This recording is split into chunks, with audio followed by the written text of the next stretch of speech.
I'm David Vonderhaar, Studio Design Director of Call of Duty Black Ops 3 at Treyarch.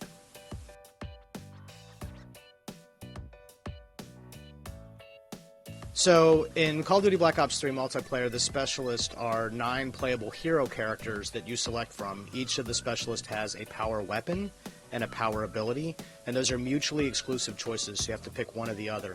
And they're part of the progression system, so you actually unlock them as you go.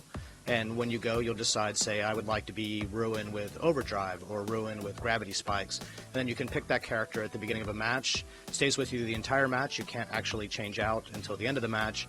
And it's a really interesting way to spike the power and spike the power band in the combat loop while you're playing a game.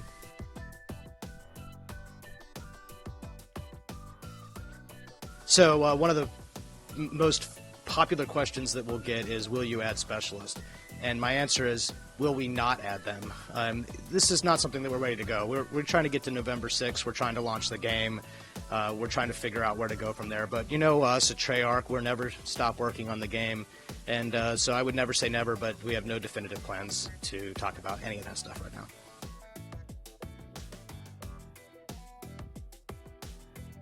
So the first thing you have to do is give yourself lots of control over that. So both weapons already have control. How long they take to bring out, how much damage the weapon does, how soon till you actually charge it up. And something like an ability, which does not directly damage a player, but aids in the combat and aids and helps the player perform a combat move, you often do with metrics like, and this is just one example of many, something like score per minute. So we'll measure how well the player is performing, and then we'll measure it again while the ability is active, and then you can see the distinction between the score per minute when they're using a weapon or the score per minute while they're using an ability. So that's a very kind of grounded and simple metric you can use to keep things balanced across specialist and across both the weapon and the ability.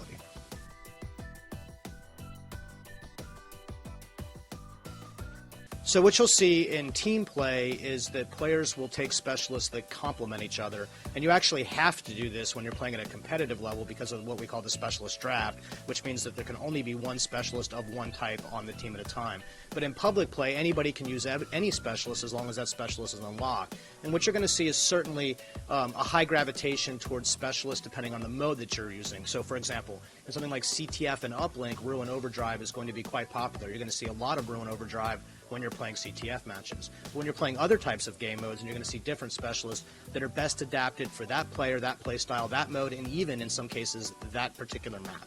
The specialists, just like all the content in Create a Class and all the score streaks, these are systems built to be sort of dominant in a specific instance in time and not dominant across everything all of the time.